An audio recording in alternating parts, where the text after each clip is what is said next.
Hey everybody, welcome back to video game Esoterica and the season finale of season 4 on the Oddity Obscura. We have a two-part finale for you guys this week. We're doing D, or D's Dinner Table for the 3DO. We're actually playing the Director's Cut, which is a rarer re-release for the 3DO that has some extra cinematics, a little bit more story, and some extra little bits and pieces on the disc for you to enjoy.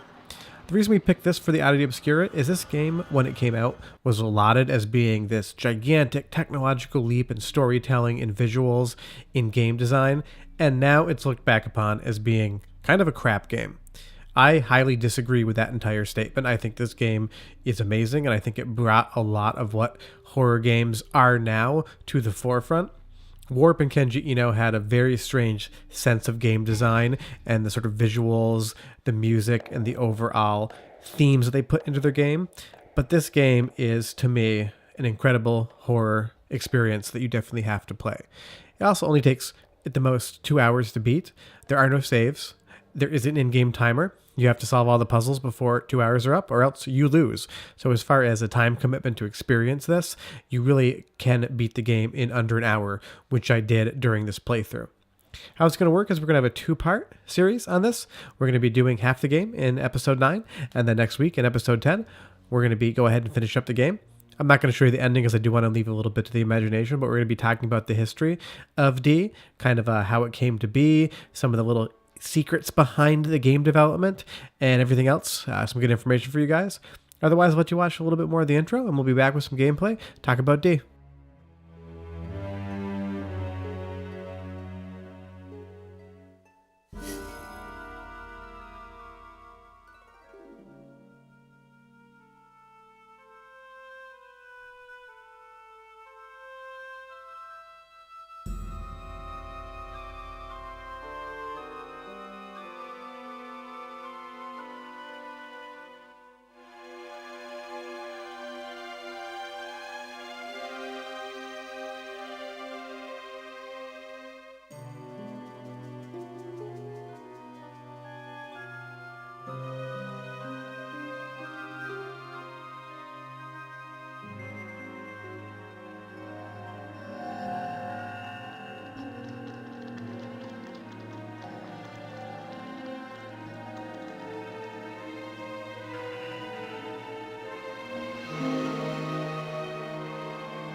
So, the basic storyline is Laura's father, Dr. Richard Harris, goes on a killing spree in the hospital he's a surgeon at, and the police let his daughter Laura go in to investigate.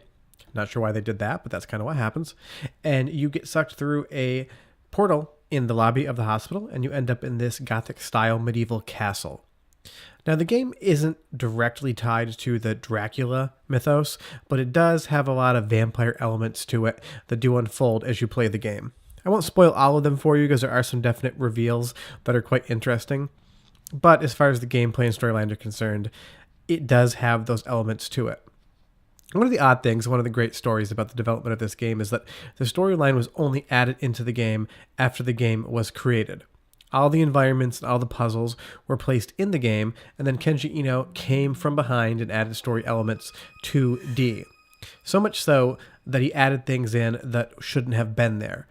Story goes is that when you had to bring a disc to 3DO to get replicated for your game, you had to send it in by a certain date.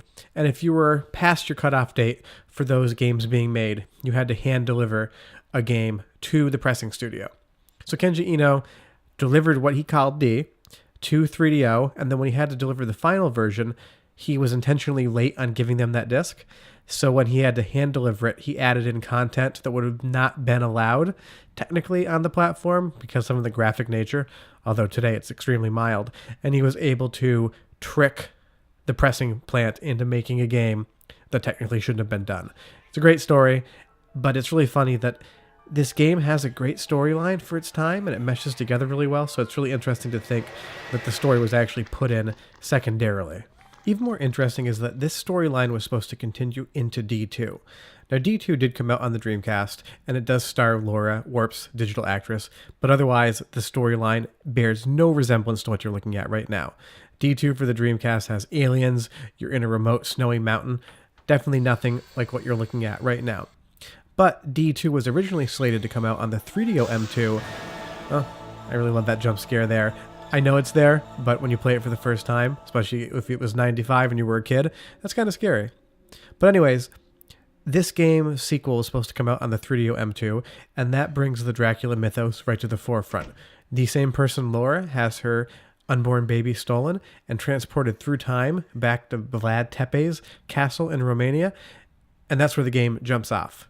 Castle, Dracula, that kind of like gothic architecture, exactly what you're looking at right here. So it's funny how many changes this series went through and how basically the storyline was abandoned and the game was changed completely for its sequel. It's a really odd example of how game development goes, where all of a sudden, midstream, everything changes completely and you have a game sequel in title alone, but gameplay and story-wise, highly different. Speaking of the gameplay in D, it is obviously quite simple. It's that standard Myst setup. You click something, you interact with it, you get a clue or an item, and then you either employ that clue or item in a different area in the game to be able to progress. This key is going to go towards that downstairs dining room door because we need to get another key in there to be able to go to the next part of the game. But even the puzzles themselves, they're not really heavy lifting. You don't need to use a ton of brain power to understand what's going on when you're playing. The experience is kind of, in this game, the gameplay itself. It's a very cinematic game. The soundtrack is excellent. Everything's well thought out. And for 1995, a lot of the models that they rendered do look really good.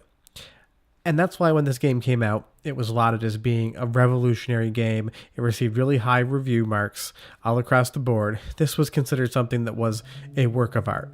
But now when it gets mentioned as this hokey game that had its little place in time, and you really can't go back and play because it's too antiquated. And to that I would completely disagree.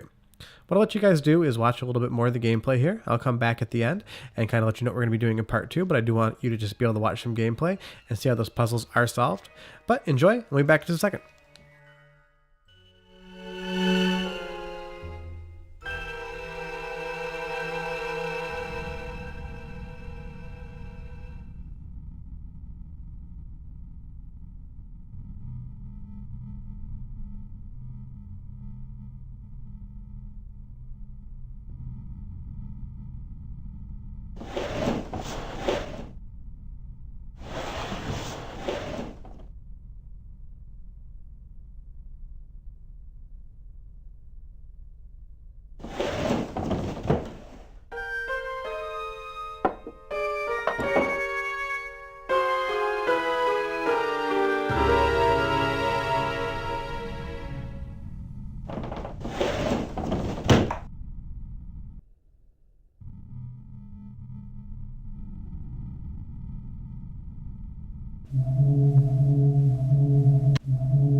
Now that we have that ring, we're going to be able to come down here and open up the door to enter into the second section of the castle.